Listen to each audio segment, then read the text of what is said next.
नमस्कार, मैं हूं पुण्य प्रसून वाजपेयी। दिल्ली जन लोकपाल आंदोलन के जरिए, उसके बाद राजनीतिक दल लोकपाल का जिक्र, उसके बाद केंद्र सरकार ने भी दिल्ली में संसद के भीतर लोकपाल कानून बना दिया। नब्ज क्या है? भ्रष्टाचार। कोई घूस दे नहीं, कोई घूस ले नहीं, सब कुछ काम सलीके से होते रहना चाहिए। शायद यही सब कुछ नारा लगाते हुए आम आदमी पार्टी सत्ता तक पहुंची थी, लेकिन 50 दिन पूरे नहीं हुए, सत्ता से बाहर। सवाल आज इस ऑपरेशन के दो हैं। जिस वक्त नकेल कसी जा रही थी भ्रष्टाचार को लेकर, उस वक्त क्या वाकई दिल्ली में घूसखोरी डबल हो गई थी? बताएंगे ऑपरेशन में। दूसरा सवाल, क्या जब अब कोई नकेल नहीं कस रहा है तो क्या सब कुछ खुल्लम खुल्ला हो रहा है और कीमत कम हो गई है? यह भी बताएंगे इस ऑपरेशन में, क्योंकि ऑपरेशन रंगे हाथ में आज तक ने एक बड़ा स्टिंग ऑपरेशन किया है। देश की राजधानी दिल्ली के हर सरकारी महकमे में रिश्वतखोरी, भ्रष्टाचार खुला खेल है। जल बोर्ड हो या बिजली घर, बिक्री कर विभाग हो या कोऑपरेटिव सोसाइटी, आपकी जुबान पे जो जो विभाग आते हैं गिनते चले जाइए, उंगलियां बढ़ाते चले जाइए और सोचते चले जाइए कि कितने रुपए देकर कौन सा काम हो सकता है।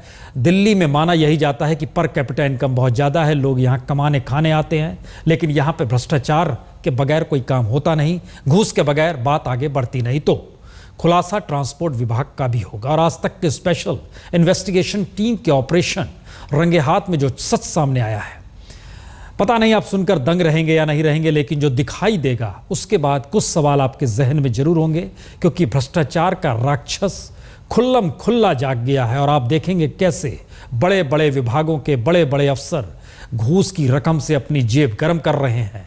तो आइए बात कम की जाए और जरा स्टिंग ऑपरेशन और उस कैमरे के पट को खोला जाए, जिसके जरिए देखिए दिल्ली में काम होता कैसे है। आज मैं यहां से ऐलान कर रहा हूं कि अब अगर किसी दफ्तर में जाओ और अगर आपसे कोई पैसे मांगे तो मना मत करना, उससे सेटिंग कर लेना। हम आपको एक फोन नंबर देंगे, 2 दिन के अंदर फोन नंबर ऐलान कर देंगे, आप तुरंत फोन नंबर पे बता देना और हम सभी रिश्वत लेने वालों को रंगे हाथों पकड़वाएंगे। ये चाहे केजरीवाल का असर हो या स्टिंग ऑपरेशन की दहशत, लेकिन जमीनी हकीकत यही है कि केजरीवाल की जब सरकार थी तो जल बोर्ड से लेकर बिजली घर और बिजली घर से लेकर कचहरी तक हरे हरे नोटों का खेल कुछ दिन के लिए बंद हो गया था। लेकिन सच ये भी है कि नोटों के खेल के साथ बहुतों के काम भी बंद हो गए थे। इधर 14 फरवरी को जैसे ही केजरीवाल ने कुर्सी को तलाक दिया, मानो दलालों की शहर में चांदी हो गई। आरटी ऑफिस से लेकर बिजली घरों के बाहर दलालों की भीड़ लगनी शुरू हो गई। चाहे लाइसेंस बनवाना हो या बिजली का बिल कम करवाना हो या फिर घर पर पानी का टैंकर पहुंचाने की बात हो, जेब से रकम निकालिए और झटपट काम करवा लीजिए।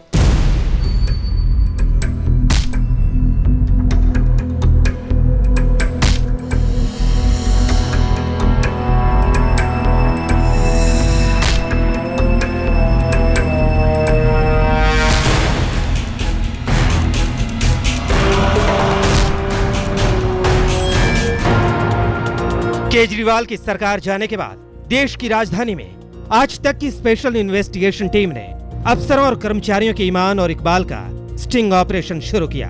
दिल्ली जल बोर्ड में घुसते ही रिश्वत का सच खुफिया कैमरे के सामने नंगा था।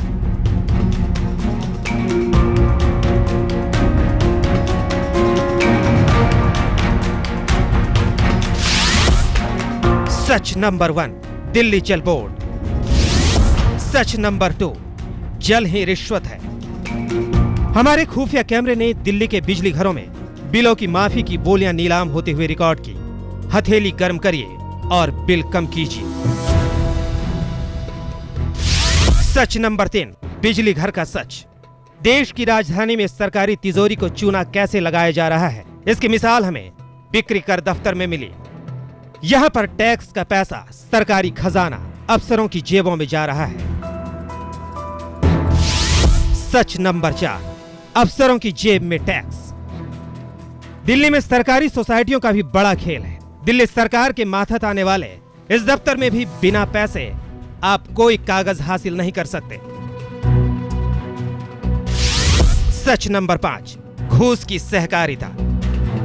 घूसखोर अफसरों और कर्मचारियों का यह हाल है कि उन्होंने दफ्तर की मेज पर या सरकारी कैश काउंटर पर ही रिश्वत के नोट खुलेआम गिनना शुरू कर दिए। जरा सुन लीजिए कि केजरीवाल के जाने के बाद इनके बोल कैसे बदले हैं। केजरीवाल ने ऐसा करा, उधर के डाकू तो इधर कर दिए, इधर के डाकू उधर कर दिए। मतलब जो स्टाफ उसने चेंज करा है ना, जो ईदगाह पे बैठे हुए थे, टैंकर सप्लाई करते थे, यहाँ भेज दिए, यहाँ वाले बवाना भेज दिए, बवाना वाले साउथ भेज दिए, साउथ वाले सांगरा भेज दिए, ऐसे कर दिए। मतलब डाकू आगे पीछे कर दिए। तो लेकिन आदत वही पड़ी हुई मारने की, खाने की।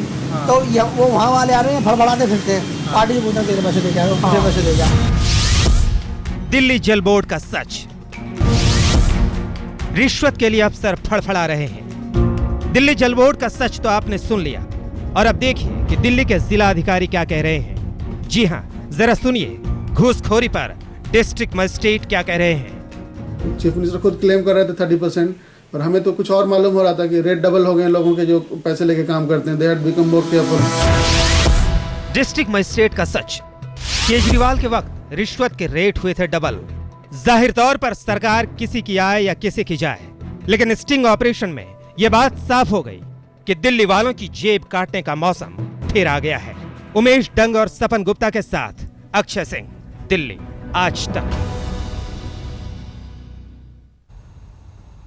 आप सोच रहे होंगे इतने नोट स्क्रीन पर दिखाए जा रहे हैं, इसका मतलब क्या है? हर जगह वाकई सिर्फ नोट दीजिए तो ही काम होता है? यकीनन, चूंकि हम इसके बाद विभाग दर विभाग दिखाने वाले हैं कि हर विभाग की स्थिति क्या है, वहां कौन कौन अधिकारी कैसे खुले तौर पर पूछता है। हमारे साथ राजनीतिक दलों के मेहमान भी जुड़ते चले जाएंगे, लेकिन दीपक, उनके पास जाएं। एक सवाल सबसे पहले आप पे से, ये जो विभागों में जाकर जो काम कराते हुए जो नोट हम एक चीज देख पा रहे हैं, पहला रिएक्शन तो हर कोई यही जानना चाहता होगा कि दरअसल केजरीवाल का नाम बार बार आ रहा है, तो केजरीवाल थे उस समय सब कुछ बंद था, या उस समय छुपके होता था, खुला खेल नहीं था? क्या थी स्थिति, क्या थी? देखिए प्रसून, उस वक्त भी अगर आप डिस्ट्रिक्ट मजिस्ट्रेट को, मैं नहीं बोलूँगा, डिस्ट्रिक्ट मजिस्ट्रेट बता रहे हैं नॉर्थ ईस्ट के जिला अधिकारी, बड़ा अधिकारी होता है, वो कह रहा है कि केजरीवाल के समय में जो रेट था वो डबल था। तो हमने पूछा डबल किस लिए था, तो उसने कहा डबल इसलिए था कि चोरी छिपे काम होता था, बड़ा मुश्किल से काम होता था, तो पैसा डबल था। अब डिस्काउंट आ गया है, अब खुलेआम हो रहा है।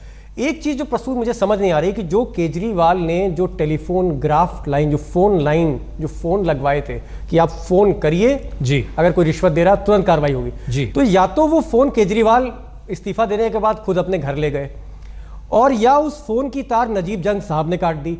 उन फोन का क्या हुआ, उस रिस्पॉन्स का क्या हुआ? वो जो ग्राफ लाइन थी वो दिल्ली में कहाँ है? और एक सबसे इंपॉर्टेंट बात कि जब लोकसभा का चुनाव में सबसे बड़ा मुद्दा भ्रष्टाचार है, तो क्या दिल्ली में भ्रष्टाचार इस हद तक चला जाएगा, और वो भी इतने कम दिन में? ये एक बहुत बड़ी चीज बात है कि भ्रष्टाचार जिस तर्ज पर हो रहा है वो कल्पना से परे है। वो हम रिपोर्ट दर रिपोर्ट दिखाएंगे। जगदीश मुखी जी, बीजेपी के वरिष्ठ नेता, इस वक्त हमारे साथ जुड़े हुए हैं। जगदीश मुखी जी, दिल्ली में बिना पैसा दिए काम होता नहीं है, पैसा ना कहिए, नोट दिए बगैर काम होता नहीं है, और ये हम अब सिलसिलेवार तरीके से विभाग दर विभाग बताने वाले हैं। क्या ये सहमति है, ऐसा होता ही है?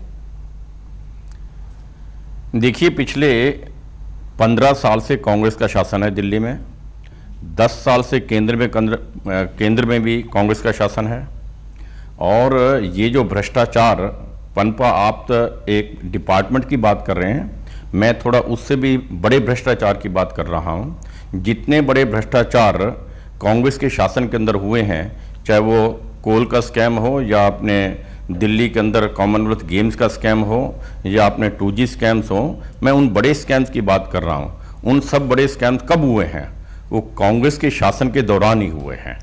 इसलिए जो आप 49 दिन के सत्ता की बात कर रहे हैं कि वहाँ पर भ्रष्टाचार कम हो गया था, मैं समझता हूँ यदि ये आपकी सोच है तो मैं इसे इस ढंग से रखना चाहूँगा कि जो लोग झूठ बोल करके दिल्ली की जनता को गुमराह किया है, शायद वो कामयाब हो गए आपको भी गुमराह करने के अंदर। जवाब आया नहीं, किंतु वास्तविकता बिल्कुल इससे मुखी जी जवाब नहीं आया। हमारा सवाल है, दिल्ली में किसी भी विभाग में कोई काम बिना नोट दिए नहीं होता है क्या? जी, मैं मानता हूँ ना, मैं तो इसको तो पहले एग्री करके आगे बात बता रहा हूँ ना जी। अब दूसरा सवाल, भ्रष्टाचार की चरम सीमा है।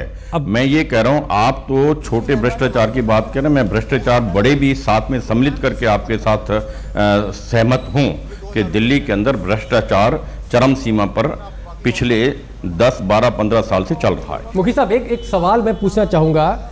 डिस्ट्रिक्ट मजिस्ट्रेट, जिला अधिकारी एक जिम्मेदार अधिकारी है, सीनियर ऑफिसर है। डीएम कह रहा है कि केजरीवाल के समय में भी भ्रष्टाचार हो रहा था। ये भ्रम है कि भ्रष्टाचार नहीं हो रहा था, रिश्वत ली जा रही थी। तो क्या दिल्ली में भ्रष्टाचार एक चलन है देश की राजधानी में? नहीं, मैंने आपसे सहमत हूँ ना, जो डिस्ट्रिक्ट मजिस्ट्रेट ने कहा उससे भी सहमत हूँ। मैं तो स्वयं कह रहा हूँ ना जी कि भ्रष्टाचार दिल्ली के अंदर चरम सीमा पर है। आप डीएम ये कह रहे हैं कि केजरीवाल के समय भ्रष्टाचार की दर दोगुनी हो गई थी सब जगह पर। ठीक हो सकता है, किंतु मेरा ये मानना है जो आपने कहा है मैं उससे सहमत हूँ। आज दिल्ली में अधिकांश स्थानों पर बिना भ्रष्टाचार के कोई काम नहीं होता। और मैं यदि वक्तव्य दे रहा हूं तो आप कहेंगे मैं पॉलिटिसाइज कर रहा हूं, किंतु ये निश्चित रूप से ये कटु सत्य है कि पिछले 15 साल से शासन कांग्रेस का था। 50 दिन या 49 दिन केजरीवाल सब कर रहा है जी। और केंद्र के अंदर 10 साल से कांग्रेस की सरकार है। मुखी साहब, हमें 2-3 चीजें लग रही हैं। देखिए, अभी चूंकि हमारे साथ कांग्रेस और आम आदमी पार्टी के नुमाइंदे जुड़े नहीं हैं, लेकिन दर्शकों के जहन में भी 2-3 सवाल होंगे कि दरअसल ये जो पूरा का पूरा भ्रष्टाचार दिल्ली के भीतर है, जो पैसा ले देकर काम करने वाली स्थिति में है। एक तरफ कांग्रेस थी जिसका जिक्र मुखी साहब कर रहे हैं कि करप्ट थी, दूसरी तरफ आम आदमी पार्टी थी जो भ्रष्टाचार पर नकेल कसने का दावा कर रही थी, लेकिन एक तरीके उससे हटकर इजाद कर लिए गए थे। मुश्किल थी तो रेट डबल था। अब रेट सस्ता इसलिए हो गया है क्योंकि खुले तौर पर खुला खेल हर कोई कर सकता है, कोई पकड़ने वाला नहीं है। इसका एक मतलब यह मान लिया जाए कि पूरा सिस्टम हमारा चौपट है, उसमें जो भी आएगा नेता, किसी की भी सरकार बनेगी, यह सिस्टम चलता रहेगा। हम आपको जरा परत दर परत उठाते हैं, तब तक कुछ नुमाइंदे हमारे साथ जुड़ भी जाएंगे पॉलिटिकल, क्योंकि बिजली और पानी आम आदमी की सबसे बड़ी जरूरत है। और ऑपरेशन रंगे हाथ में सबसे ज्यादा रिश्वतखोरी का खुलासा भी दरअसल इन्हीं के विभागों में हुआ। अंडरकर रिपोर्टर ने जल बोर्ड के अधिकारी का स्टिंग ऑपरेशन किया। जो सच आया वो हैरान करने वाला तो जरूर है, लेकिन इन सब के बीच केजरीवाल नकेल कस रहे थे तो उसके खिलाफ अभद्र भाषा का खुले तौर पर इस्तेमाल किया गया। अधिकारी ने बताया घूसखोरी उस वक्त भी थी, रेट डबल था। बिजली घर में भी घूसखोरी का खेल जारी, मीटर ना लगवाने के लिए मांग अधिकारी जिस रूप में करते हैं वह भी चौंकाने वाला। यह सारी स्थिति आप देखिए जरा इस रिपोर्ट में।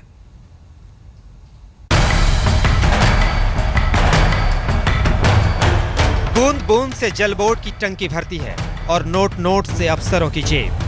यही नजारा हमारी टीम को उस वक्त दिखा जब टैंकर बुक कराने के बहाने हम जल बोर्ड के तुर्कमान गेट दफ्तर पहुंचे। इस दफ्तर से जनता जनार्दन के लिए पानी के टैंकर सप्लाई किए जाते हैं। वैसे तो एक टैंकर के लिए 700 रुपए की सरकारी पर्ची कटती है, लेकिन यहाँ बिना पर्ची कटाए 1000 के 1000 रुपए डकार लिए जाते हैं। हम सीधे टकराए जल बोर्ड के बुकिंग क्लर्क पूरन चंद से, और फिर जो हुआ आप भी सुनिए। पैसा दे दूँ आपको। अब आप जैसा मर्जी समझ लीजिए, बस इतना सोच लीजिए कि प्राइवेट वगैरह आप लेते हो ना तो 2500 रुपये से कम नहीं लेते। और पानी भी उनका बोरिंग का होता है, कई बार बालू रेत भी आता है। और बाकी पानी अरे नंबर 1 का पानी होता है। 2500 जल बोर्ड के बुकिंग क्लर्क पूरन चंद ने कहा कि उनके जल बोर्ड का पानी नंबर 1 का है। ये भी सही है कि उनकी रिश्वत का रेट भी नंबर 1 से कम नहीं है। कितना दे दूँ?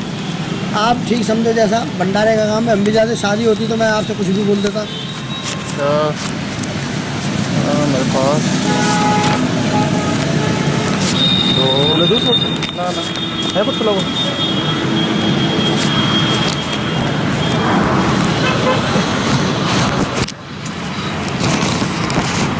मगर इतनी मेहरबानी हमारे ऊपर कर लेना, इतनी मेहरबानी हमारे ऊपर कर लेना आपने। कितना है?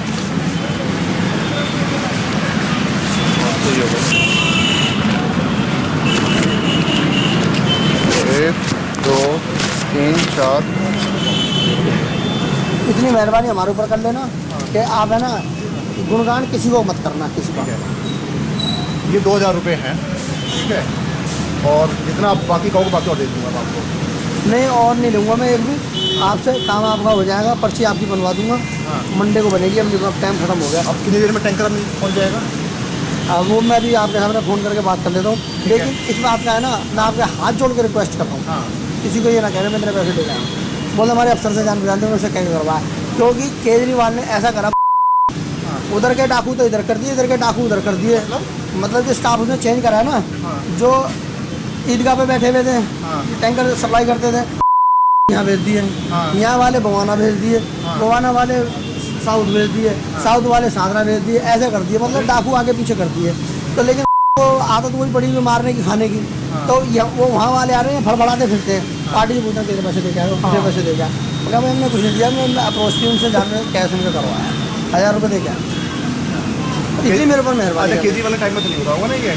क्या केजरीवाल के टाइम में उसमें हमारे पास ने बोल दिया ना उस टाइम में, ये बोल दिया कि किसी का काम होता है होने दो, नहीं होता नहीं है, टाइम नहीं बचाना आपका, नहीं होता ना हो बाहर में करो, तब तुम अपनी नौकरी सेव करो।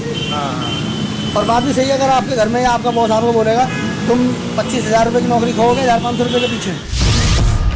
जल बोर्ड के बुकिंग क्लर्क का खुलासा, केजरीवाल ने उधर के डाकू इधर भेज दिए। रिश्वत के लिए फड़फड़ाते हैं, मारने खाने की आदत पड़ चुकी है। जल बोर्ड में रिश्वत जमकर चल रही है तो बिजली घर में भी घूसखोरी का खुला खेल जारी है। बिजली का बिल माफ कराना हो या कम कराना हो, ये तो रही अलग बात, लेकिन बिजली विभाग के अधिकारी रिश्वत देने के लिए कैसे जनता को मजबूर करते हैं, आज तक की स्पेशल इन्वेस्टिगेशन टीम ने इसका भी भांडाफोड़ किया। दिल्ली के सागरपुर इलाके में बिजली घर के एक अधिकारी ने घर की पहली मंजिल पर मीटर लगाने का मामला पकड़ा।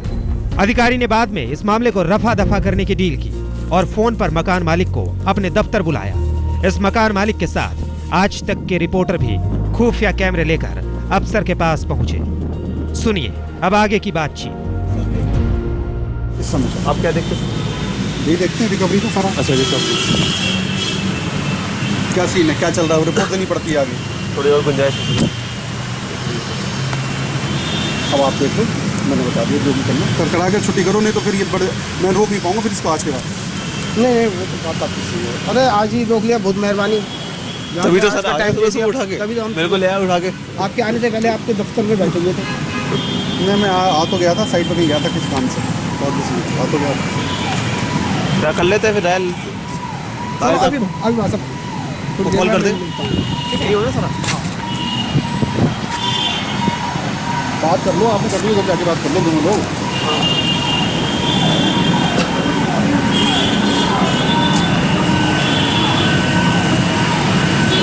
क्या करना चाहता मुझसे तो कह ही रहा है 2-3 हज़ार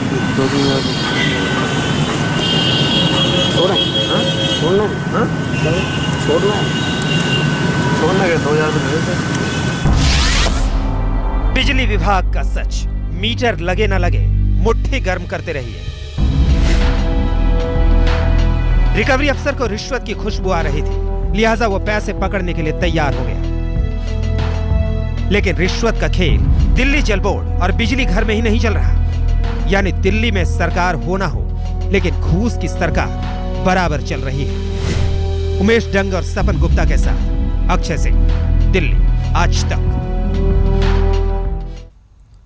दिल्ली में राष्ट्रपति शासन लगा हुआ है, एलजी अगुवाई कर रहे हैं। जाहिर है जनता के जहन में यह बात हमेशा रहती है कि चुनाव होते तो शायद हम अपने नुमाइंदों को भेज देते, लेकिन कुछ सवाल अब भी अनसुलझे हैं। दिल्ली में एक औसत निकाला गया कि 16 विभाग ऐसे हैं जिनमें कर्मचारियों को जितना वेतन मिलता है उससे 6 गुना ज़्यादा औसतन हर महीने रिश्वत लोगों को देने पड़ते हैं, बड़े छोटे छोटे काम के लिए। हमारे साथ कांग्रेस के नेता अनिल भारद्वाज जी भी जुड़ चुके हैं, जगदीश मुखी जुड़े हुए हैं, आम आदमी पार्टी के नेता भी जुड़ जाएंगे। हम चर्चा इसके बाद करेंगे, और ये बताते हुए जो ऑपरेशन दिखाया जा रहा है उसमें हर विभाग दिल्ली का कमोवेश बिना घूस के काम नहीं होता है, यह सब कुछ कैमरे पर है। हालांकि पूरा अंडर कवर ऑपरेशन किया गया है, लेकिन इसमें हम खास तौर से बतला दें कि 2 दर्जन से ज़्यादा अधिकारी ऐसे नजर आए जो घूस किस रूप में लेते हैं, किस रूप में दिखाया जा रहा है। हमारे साथ चूंकि मेहमान भी जुड़ चुके हैं, अनिल भारद्वाज जी, हम जगदीश मुखी जी भी हमारे साथ जुड़े हुए हैं, हम उनसे पूछ रहे थे तो वो कह रहे थे कि कांग्रेस 15 बरस जो कर गई सत्ता में वो सिर्फ घूसखोरी ही सिखा गई, और केजरीवाल उस पर क्या नकेल करते, उसके में तो डबल स्थिति थी घूस देने की। अनिल जी, क्या प्रतिक्रिया है कि कांग्रेस के दौर में ही ककहरा पढ़ाया गया था भ्रष्टाचार का? नहीं प्रश्न जी, मैं बड़ी जिम्मेदारी से एक तो मैं बधाई दूंगा कि आपकी जो पत्रकारिता के जो मानक हैं आपने इस तरह के भ्रष्टाचार को बेनकाब किया है और निश्चित तौर पर पुनः आपका चैनल बधाई का पात्र है। हम और आप एक दिन जल बोर्ड के इस पे भी बैठे थे जब ये भ्रष्टाचार आपके चैनल ने दिखाया था। मैं दीपक जी और आप पूरी टीम को बधाई दूंगा सबसे पहले। लेकिन जो लोकतांत्रिक व्यवस्था है उसमें जो आपका रोल है आप उसे बहुत अच्छी तरह निर्वहन कर रहे हैं।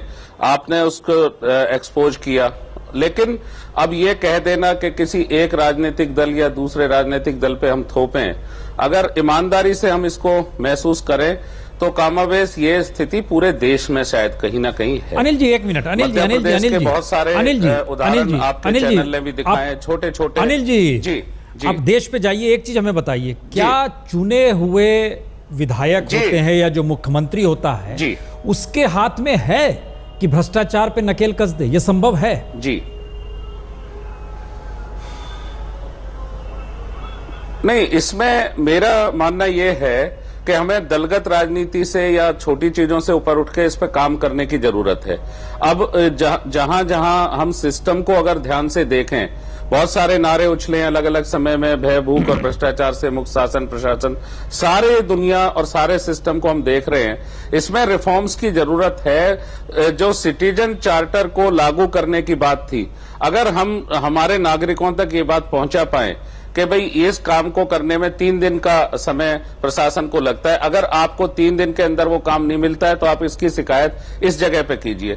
अगर किसी को 3 दिन से पहले उस सुविधा को मिल रहा है तो उसे क्यों मिल रहा है? इसमें कहीं ना कहीं जो डबल स्टैंडर्ड है प्रशासन के, उसको हमने चेक लगाने की आवश्यकता है। बहुत से लोग हैं, उनको जरूरत है कि वो स्टूडेंट है, अनिल जी आप ठीक कह रहे हैं। अनिल जी एक बड़ा रेलिवेंट क्वेश्चन है कि करप्शन रोकने के लिए ना आपको कोई सब्सिडी चाहिए, ना कोई बजटरी प्रोविजन चाहिए, बल्कि राष्ट्रपति शासन में एलजी के रूल में ना विधायकों का दबाव रहता है, ना मंत्री का दबाव रहता है, ना सियासत का दबाव रहता है, और गवर्नेंस के जरिए आप जो है भ्रष्टाचार की नकेल कस सकते हैं। फिर भी जो है भ्रष्टाचार और बढ़ गया, तो क्या ये एलजी का फेलियर माना जाए, राष्ट्रपति शासन का फेलियर माना जाए? बिल्कुल, मैं तो आप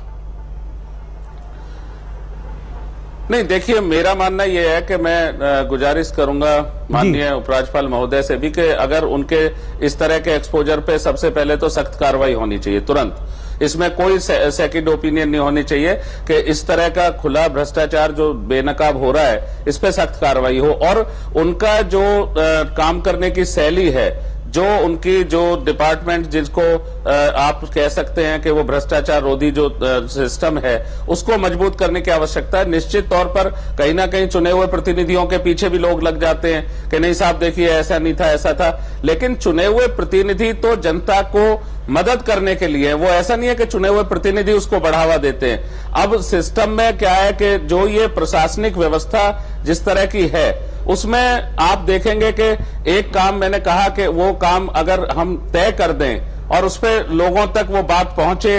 अब ई गवर्नेंस की बात है कि 5 दिन में आपको ये सर्टिफिकेट या ये काम अगर आप अपने कागज देते हैं तो फलाने दफ्तर से आपका हो जाएगा। लेकिन दिक्कत क्या है कि एक व्यक्ति को तो एक ही दिन में वो काम हो जाता है और दूसरे व्यक्ति को उसको लटकाया जाता है कि भाई इसको किस तरह से इसके लिए कोशिश की जाए। अनिल जी अब आपको जरा सा रोक रहे हैं, ये बता, दरअसल कई और डिपार्टमेंट है जहां इस तरीके की घुस जारी है। और दरअसल महत्वपूर्ण ये होगा, अक्सर हम कहते रहे हैं जब जब हमने स्टिंग ऑपरेशन दिखलाए हैं कि राज्य के मुख्यमंत्री को अब सामने आना चाहिए, निर्णय लेना चाहिए। पिछला ऑपरेशन जो हमने किया था, दिल्ली पुलिस को रंगे हाथ घूस लेते हुए पकड़ने की बात थी। ऑपरेशन चल रहा था, इस बीच में दिल्ली पुलिस ने मामला होम मिनिस्ट्री को दे दिया, होम मिनिस्ट्री मामला सीबीआई को दे दिया।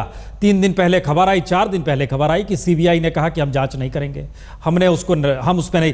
कैमरे पर घूस लेते हुए पकड़ा जा रहा है। उस मामले में टकराव ऐसा हो गया दिल्ली सरकार और केंद्र सरकार के बीच कि सीबीआई के हाथ में मामला गया, इधर सरकार गई तो वो भी मामला रफा दफा हो गया। ये सारी परिस्थिति कहीं ना कहीं बतला रही है कि दरअसल नकेल कसे कौन, ये पूरा सिस्टम करप्ट इस रूप में सामने आ रहा है। हम एक ब्रेक ले रहे हैं। शाजिया इल्मी हमारे साथ जुड़ चुकी है, आम आदमी पार्टी की नेता। तो इसका मतलब है दिल्ली के 3 दावेदार तीनों मौजूद हैं। इस ब्रेक के बाद हम लौटेंगे तब आपको एक दूसरी रिपोर्ट दिखाएंगे जिसमें वहां भी अधिकारी हरे हरे नोट चाहिए तो ही काम होगा। ऑपरेशन रंगे हाथ लगातार जारी है। अलग अलग डिपार्टमेंट में घूमते हुए हम लोग पहुंचे हैं, बिजली विभाग में, जल विभाग में, और इन सब में बड़ी न्यूनतम जरूरतें होती हैं ज़िंदगी जीने के लिए कि ये सब चीज़ तो चाहिए ही, लेकिन जरा सोचिए बिक्री कर विभाग हो, कोऑपरेटिव सोसाइटी हो, ट्रांसपोर्ट हो, इन सब जगह भी चलेंगे। चर्चा शुरू करने से पहले उस जो पिछले हिस्से में 2-3 शख्स जो बिजली विभाग के थे और जल बोर्ड से जुड़े हुए थे, जरा उनकी बातें सुन लीजिए, फिर हम बात को आगे बढ़ाएंगे। पैसे देता हूँ आपको। अब आप जैसा मर्जी समझ लीजिए, बस इतना सोच लीजिए कि प्राइवेट वगैरह आप लेते हो ना तो 2,500 रुपये से कम नहीं लेते। और पानी भी उनका बोरिंग का होता है, कई बार बालू रेत भी आता है। और बाकी हमारे जल बोर्ड अरे नंबर 1 का पानी होता है। कितना दे दूँ? आप ठीक समझो, जैसा भंडारे का काम है, हम भी जाते, शादी होती तो मैं आपसे कुछ भी बोल देता। मेरे पास ना है कुछ लोग।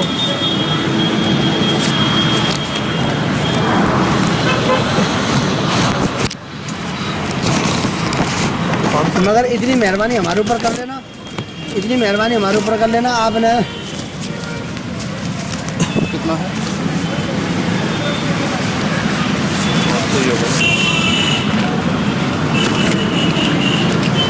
1 2 3 4। इतनी मेहरबानी हमारे ऊपर कर लेना कि आप है ना गुणगान किसी को मत करना, किसी का। ये 2,000 रुपये हैं, ठीक है। और जितना आप बाकी कहोगे बाकी और दे दूँगा मैं आपको। नहीं और नहीं लूँगा मैं एक भी आपसे, काम आपका हो जाएगा, पर्ची आपकी बनवा दूँगा। मंडे को बनेगी, अब टाइम खत्म हो गया। अब कितनी देर में टैंकर पहुँच जाएगा? अब वो मैं भी आपके सामने फ़ोन करके बात कर लेता हूँ, लेकिन इस बात का है ना, मैं आपके हाथ जोड़ के रिक्वेस्ट करता हूँ, किसी को ये ना कहना मैं तेरे पैसे दे जाऊँ। बोले हमारे अफसर से जान पहचानते हैं, उनसे कह करवाया, क्योंकि केजरीवाल ने ऐसा करा, उधर के डाकू तो इधर कर दिए, इधर के डाकू उधर कर दिए। मतलब जो स्टाफ उसने चेंज करा है ना, जो ईदगाह पे बैठे हुए थे, टैंकर सप्लाई करते थे, यहाँ भेज दिए। यहाँ वाले बवाना भेज दिए, बवाना वाले साउथ भेज दिए, साउथ वाले सागरा भेज दिए, ऐसे कर दिए। मतलब डाकू आगे पीछे कर दिए। तो लेकिन वो आदत वही पड़ी हुई मारने की, खाने की। तो वो वहाँ वाले आ रहे हैं, फड़फड़ाते फिरते हैं। पार्टी से पूछना तेरे पैसे दे क्या, मुझे पैसे दे क्या? बोला भाई हमने कुछ नहीं दिया, मैं अप्रोच थी उनसे, जाने कैश उनसे करवाया, 1,000 रुपये दे क्या। इतनी मेरे ऊपर मेहरबानी। केजरीवाल के टाइम में तो नहीं होगा ना ये? क्या केजरीवाल के टाइम में उसने हमारे को अफसरों ने बोल दिया ना उस टाइम में, ये बोल दिया कि किसी का काम होता है होने दो, नहीं होता नहीं है, टाइम नहीं बचाना आपका, नहीं होता ना हो, बाहर में करो, तब तुम अपनी नौकरी सेव करो। और बात भी सही है, अगर आपके घर में या आपका बॉस आपको बोलेगा तुम 25,000 रुपये की नौकरी खोगे 1,500 रुपये के पीछे। इस समय आप क्या देखते हैं? ये देखते हैं रिकवरी का सारा। अच्छा रिकवरी क्या सीन है, क्या चल रहा है? रिपोर्ट देनी पड़ती है आगे, थोड़ी और गुंजाइश है। अब आप देख लो, मैंने बता दिया जो भी करना, कड़कड़ा के छुट्टी करो, नहीं तो फिर ये बड़े मैं रोक नहीं पाऊंगा फिर इसको आज के बाद। नहीं वो तो बात आपकी सही है। अरे आज ही रोक लिया, बहुत मेहरबानी। तभी तो सर टाइम उठा के मेरे को ले आया, उठा के आपके आने से पहले आपके दफ्तर में बैठे हुए थे। मैं आ तो गया था, साइड पर कहीं गया था किस काम से, और किसी आ तो गया था। क्या कर लेते हैं फिर? रायल अभी सब कॉल कर दे। बात कर लो, आपने कर लो, जब जाके बात कर लो दोनों लोग।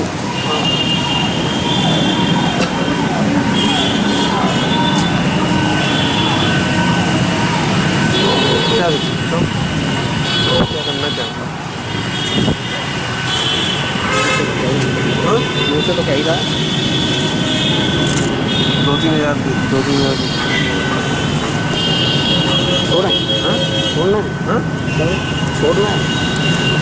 छोड़ना क्या? जी यही दिल्ली है, रिजर्व बैंक यहीं पर है। सवाल यह है कि बिना नोट दिए काम होता नहीं। कोई कह रहा है शादी नहीं भंडारे का काम है, कोई कह रहा है कि ऊपर में मत बता दीजिएगा किसी सीनियर अधिकारी को, कोई कह रहा है कि मेहरबानी कीजिएगा, फटाफट निपटाइए तो बात आगे बढ़े। ये सारी परिस्थितियाँ हो रही हैं। शाजिया इल्मी भी हमारे साथ जुड़ चुकी हैं। शाजिया जी, जिस स्थिति में दिल्ली मौजूद है उसमें 2 बात सामने आई। आप लोगों की सरकार थी तो केजरीवाल ने डर पैदा किया तो उस वक्त ज़्यादा पैसा देना पड़ता था, ये बात डीएम कह रहा है। और अब स्थिति यह है कि खुला खेल है तो कम पैसे में काम हो जाता है, तो दिल्ली बिना घूस के चलती नहीं है। शाजिया बिल्कुल, आप जैसे आपने कहा कुछ तो ना कुछ वजह तो रही होगी कि रेट डबल हुआ, और जैसे कि आपने खुद कहा वो वजह थी डर। तो यानी कि केजरीवाल की वजह से थोड़ा डर था, यानी कि रिस्क बढ़ गया, जिसके वजह से रिश्वत का जो स्केल था वो भी बढ़ा। यानी कि केजरीवाल के आते कहीं ना कहीं डर था, अपने आप में ये बात साबित होती है। दूसरी बात, खुद अरविंद केजरीवाल आ जाएं और सब कुछ बदल जाए, ये तो मुमकिन था नहीं। इसीलिए जन लोकायुक्त, जिसके लिए हम लोग लड़ रहे थे, जिसके तहत सिटीजन चार्टर या आम सिटीजन्स के लिए शिकायत करने का जरिया या सिंगल विंडो मिल जाती, वो होने नहीं दिया। तो आइडिया यही था, पूरा का पूरा ये मकसद ही यही था कि इस तरह की जो लगातार ग्राफ्ट है, लगातार घूसखोरी है, रिश्वतखोरी है, मुनाफाखोरी है, उस पर नकेल कसी जाए। लेकिन जब तक आप सिस्टम को ही सुधारेंगे नहीं, कोई भी इंडिविजुअल आकर वो ठीक नहीं कर सकता। और इसी सिस्टम के लिए जरूरी था एक ऐसा साधन देना, जैसे जो सिटीजन चार्टर हो या लोकायुक्त हो, जिसके जरिए आम नागरिक शिकायत कर सकता है कि देखिए हमारा काम नहीं हुआ। अभी ओनस है। हम एक मिनट जरा आप दूसरे नेताओं को भी जोड़ लेते हैं। जिस बात का जिक्र आपने किया शाजिया जी, जगदीश मुखी जी, आपने इससे पहले कहा कि कांग्रेस ने दरअसल ककहरा सिखा दिया भ्रष्टाचार घूसखोरी का। केजरीवाल आए तो उन्होंने उस बात में और तूल दे दिया, मामला कहीं सुलझाने। अब हम किससे गुहार करें, क्योंकि कैमरे पर नोट लिए दिए जा रहे हैं और अभी 3-4 विभाग बाकी हैं जिसको हम दिखाने वाले हैं। हम क्या एलजी से गुहार लगाएं, इन्हें हटा दीजिए, होम मिनिस्ट्री से कहें, किसे कहें अब कि क्या कीजिए, कार्रवाई कीजिए, क्या कहें? मुखी साहब देखिए, पहले शाजिया जी ने जो बात की है मैं उसका जवाब दूंगा जी। उन्होंने ये कहा कि हम सिस्टम में परिवर्तन करना चाहते हैं, स्वागत है। वो कहते हैं कानून की, आफ्टर ये जो कह रहे थे कि हम बिल लाना चाहते हैं, जन लोकपाल बिल, किसने मना किया है? जन लोकपाल बिल बनाना भी तो नया कानून की बात है ना। जन लोकपाल बिल लाना चाहिए था, हम उसका स्वागत कर रहे हैं। और मैं समझता हूं ये कटु सत्य यही है कि सदन के 70 के 70 मेंबर इस हक में थे कि ये कानून पास हो, किंतु फिर भी कानून पास नहीं हुआ। कौन जिम्मेवार है उसके लिए? केजरीवाल स्वयं जिम्मेवार हैं, कोई और जिम्मेवार नहीं है। वो उसे अनैतिक ढंग से, इलीगल ढंग से लाना चाहते हैं, उसके लिए तो वो स्वयं जिम्मेवार है ना। अदरवाइज एक दिन एलजी के पास से क्लियर करा के पेश कर सकते थे, बिल पास हो जाता। मुखी साहब आज यानी इसका मतलब ये कि वो केवल मात्र बातें कर रहे हैं, मुखी साहब, अदरवाइज वो स्वयं भागे हैं। मुखी साहब आज राजनीति छोड़ दी जाए और दिल्ली में जो आम लोग रहते हैं, हम उनके लिहाज से आज आपसे जानना चाह रहे हैं। सवाल ये नहीं है कि आम आदमी पार्टी क्या कह रही है, कांग्रेस क्या कह रही है, सवाल खाली इतना भर है, कल को कोई विभाग में जाएगा, चाहे वो बिजली विभाग हो, जल विभाग हो, कोऑपरेटिव हो, बिक्री कर हो, ट्रांसपोर्ट डिपार्टमेंट हो, हम सबका चूंकि दिखाने वाले हैं, वो क्या करेगा, क्या बोलेगा कि भाई आम आदमी पार्टी केजरीवाल ऐसे, बीजेपी वैसी, कांग्रेस, वो क्या करे, काम कैसे हो? हम खाली यही जानना चाह रहे हैं आप। मेरा ये मानना है कानून हमारे एक से एक अच्छे बने हुए हैं, केवल मात्र अच्छा कानून, सख्त कानून बना देने से बात बनती नहीं है, ये स्पष्ट हो चुका है। जरूरत इस बात की है जो कानून बने उसे इंप्लीमेंट करें, और वो है ताकत जो रूलिंग पार्टी होती है, ब्यूरोक्रेसी है, उन्होंने इस कानून को लागू करने की बात है। हमारे देश में यही सबसे बड़ी समस्या है, जैसे मैंने जिक्र किया कि हम कानून अच्छे से अच्छा बना लेते हैं। आज देश में अच्छे से अच्छे कानून हैं, सख्त से सख्त कानून हैं, किंतु उनको कार्यान्वित करने के अंदर सरकारें विफल रह रही हैं। मैं आपके सामने एक उदाहरण नहीं, एक चीज बताइए हमें, हम इस पे आ रहे हैं। आपने अच्छा जिक्र कर दिया, जिन लोगों को इंप्लीमेंट करना है जी, मैं और उसी की बात कर रहा हूं जी। नहीं, आप कहेंगे कैसे करना, मैं बताना चाह रहा हूं। हम पहले इस पे आ जाए ना, क्योंकि इससे पिछला ऑपरेशन हमने पुलिस को दिखाया है। पुलिस का पूरा मामला सीबीआई जांच की दिशा में चला गया। उस दिन हमारे ऑपरेशन दिखाते 3 घंटे के भीतर मेरी बात अधूरी रही। वाजपेयी जी, मेरी बात अधूरी रही है। वाजपेयी जी, मेरी बात अधूरी रह गई। मैं ये कह रहा हूं कि किस प्रकार से लागू हो सकते हैं, मैं उदाहरण दे रहा हूं। मैं ये कह रहा हूं कि मुझे अच्छी तरह से ध्यान है, जिस समय श्रीमान अटल बिहारी वाजपेयी जी प्रधानमंत्री बने, उन्होंने राजनीतिक भ्रष्टाचार को रोक करके, अंकुश लगा करके और पूरे देश के अंदर एक शासन दिया था। और उनके टाइम के अंदर ये जो 1,76,000 करोड़ के 1,86,000 करोड़ रुपए के इतने बड़े बड़े स्कैम, कोई स्कैम नहीं हो पाया था। जरूरत इस बात की है, जो राजनीतिक साहब हमको लगता है हमको थोड़ा इंतजार करना होगा, जिस बात का जिक्र कर रहे हैं। एक सवाल मैं करना चाहूंगा, आप देखिए थोड़ा लाइन भटका रहे हैं। हम आपको ब्रेक के बाद 6 घोटाले बता देंगे वाजपेयी सरकार के, आप चिंता मत कीजिए इसकी, इस बात का जिक्र मत कीजिए। किस सरकार में कितनी पाक साफ रही है, आप किसी भी सरकार का नाम ले लीजिए, आपकी जुबान पे जो सरकारें आ जाएं, हम हर सरकार के दौर में घोटालों का जिक्र आज बताने की स्थिति में। मेरा एक ही निवेदन है, आप अटल बिहारी वाजपेयी का जिक्र कर रहे हैं, उस दौर का भी बता देंगे जनाब। एक सवाल मुखी साहब से मैं कर रहा हूं। मुखी साहब एक सवाल मेरा ये है कि हमने तीन फेजेस में स्टिंग किया। जब कांग्रेस शीला दीक्षित की सरकार थी तब का भी स्टिंग है, जब केजरीवाल की सरकार आई तब भी स्टिंग है, जब एलजी का रूल है, राष्ट्रपति शासन है, तब का भी स्टिंग है, और तीनों फेज में, तीनों पीरियड में लोग रिश्वत दे रहे हैं, ले रहे हैं, भ्रष्टाचार है। बीजेपी का काल कोई 15 साल पहले का था, तो क्या बीजेपी गारंटी दे सकती है जीरो टॉलरेंस? क्या आप आज आश्वस्त कर सकते हैं कि अगर आपकी सरकार हो, क्योंकि तीनों सरकारें तो हमने देख ली, क्या आपकी सरकार आज आप कह सकते हैं कि आप जीरो टॉलरेंस देंगे? हम निश्चित रूप से कह सकते हैं, हम सत्ता में आएंगे तो भ्रष्टाचार मुक्त शासन पूरे देश के अंदर देंगे और दिल्ली के अंदर देंगे। ऑपरेशन रंगे हाथ, हम अलग अलग विभागों पे जाएं, लेकिन उससे पहले हम बता दें, चूंकि एक जिक्र ये आया कि बीजेपी के नेता, आपका मुखी साहब जिस बात का आपने जिक्र किया और हमने चूंकि कहा था हम आपको बताएंगे, अपने अटल बिहारी वाजपेयी के दौर का जिक्र कर दिया। तहलका.com सबसे पहले बंगारू लक्ष्मण 1 लाख रुपए लेते हुए कैमरे के सामने थे, उसका पूरा सिलसिला एक अलग है। UTI scam, Reddy brothers, ITDC के होटल्स जो प्राइवेटाइज भेजे गए, बाल्को स्कैम, इन सब के बीच गुजरात कोऑपरेटिव बैंक स्कैम 2003 में, सेंटूर होटल स्कैम 2002 में, एक लंबी फेरिस्त हमारे सामने हमने मंगाई है जो पूरी। सवाल ये नहीं है मुखी साहब कि आप इस बात का जिक्र करके बच जाएंगे। मैं भी इसमें जी बोले प्रसून जी, मैं इसमें जोड़ना तो नहीं चाहता था, आपने काफी विस्तार से बता दिया। मुखी जी की थोड़ी मेमोरी को मैं रिमाइंड कर रहा हूं कि जिस 176 करोड़ की बात कर रहे हैं वो 2G 3G की बुनियाद भी वहीं रखी गई। जिस केजी बेसन, जिस तेल के कुओं को अंबानी जी को देने की बात कर रहे हैं वो नहीं भारद्वाज जी, हम लोग के साथ मुश्किल कुछ और है। 15 साल हम लोग इसी दौर में आके नहीं अनिल जी, हम नहीं मैं हम मान रहे हैं आपकी बात, लेकिन मुश्किल क्या है कि कांग्रेस के दौर में घोटाले, बीजेपी के दौर में घोटाले, अरविंद केजरीवाल आए तो उस दौर में डबल रेट। हम खाली जनता की बात यहाँ पर समझना चाह रहे हैं, वो क्या करे, वो कल से जाए तो क्या करे वो, हम खाली इसका जवाब खोजना चाहते हैं। अभी तक एलजी के यहाँ से हमारे यहाँ टेलीफोन खड़खड़ा गया, सुन लीजिए, हमने अपने यहाँ व्यवस्था की कि एलजी के यहाँ फोन लगाइए, उनसे जरा पूछिए जो लोग कैमरे पर घूस ले रहे हैं, पैसा ले रहे हैं, उनके बारे में वो क्या निर्णय लेने वाले हैं। अभी तक टेलीफोन पे कोई जवाब नहीं आया है, उठाया नहीं गया है, कहा गया हमने जानकारी दे दी है। हम लगातार उन डिपार्टमेंट से भी पूछ रहे हैं। हम खाली एक चीज समझना चाह रहे हैं, दिल्ली के लोग करें क्या इस हालात में? हर विभाग में अगर घुस दिया जाता है, करे क्या? इसलिए अनिल जी हमको लगता है रास्ते की दिशा में आइए। नहीं प्रसून जी प्रसून जी, मैं दलगत राजनीति से ऊपर उठ के ये बात कह रहा हूं, साजिया जी ने जो बात कही कि अगर लोकायुक्त को सशक्त करके और सिटीजन चार्टर को बेहतर तरीके से हम इंप्लीमेंट कर पाए, लेकिन वहां भी वही बात है कि अगर उसमें हम ईमानदार होते तो किसी भी मैं मुखी जी की भी इस बात से सहमत हूं कि सदन के 70 सदस्य, चाहे कोई विधायक दल था या इंडिपेंडेंट थे, सब ये चाहते थे ये लागू हो। अब इन्होंने उसमें क्यों राजनीति कर दी? नहीं तो ये बहुत अच्छा फैसला एक दिल्ली में होता जो कहीं ना कहीं भ्रष्टाचार को कुछ कम जरूर करता प्रशासन में।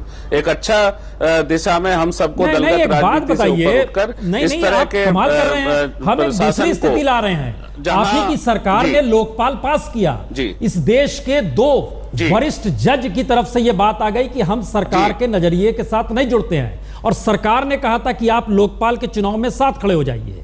आज एक दूसरे जज ने भी कह दिया हम सरकार के साथ। हमारा यह कहना है कि भ्रष्टाचार पर नकेल कसने की नीयत राजनीतिक दलों की साफ नहीं है, जिसको नकेल कसनी है वो डिपार्टमेंट ही करप्ट हो गया है। इसीलिए हम रास्ता तलाशना चाहते हैं, वो रास्ता क्या होगा?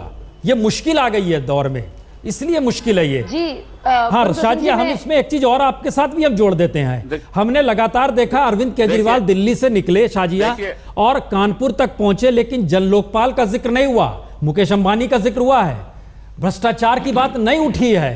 भ्रष्टाचार की बात जिस मायने में उठी है मुकेश अंबानी के, वो कॉर्पोरेट सेक्टर नहीं है जन लोकपाल के दायरे में। जी बताएं।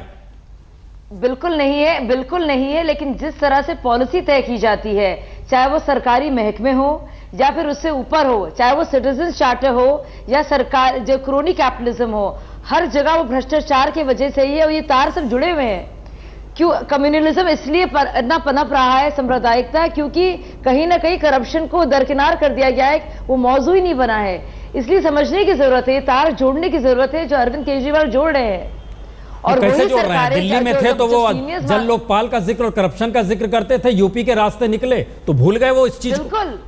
बिल्कुल नहीं, बिल्कुल आप, ये करप्शन नहीं तो और क्या है? जिस तरह से कीमतें तय की जा रही हैं, जिस तरह से सेंट्रल एक्सचेकर को, जिस तरह से 3 सरकारी एक्सचेकर को 3 राज्यों के ज्यादा देने पड़ेंगे पैसे, क्योंकि अब मुकेश अंबानी जो है रेट बढ़ाना चाह रहे हैं, जिस वजह से सारी सब्जियों के दाम बढ़ाए जाएंगे। शाजिया, बड़ी न्यूनतम जरूरतें हैं दिल्ली वालों की। पड़ेगा, हमें लगता है, हमको लगता है दर्शकों को अब आगे की रिपोर्ट हम दिखाते हैं। छोटे से ब्रेक के बाद एक रिपोर्ट दिखाएंगे, उसमें बिक्री कर विभाग है, कोऑपरेटिव सोसाइटी है, ट्रांसपोर्ट विभाग है,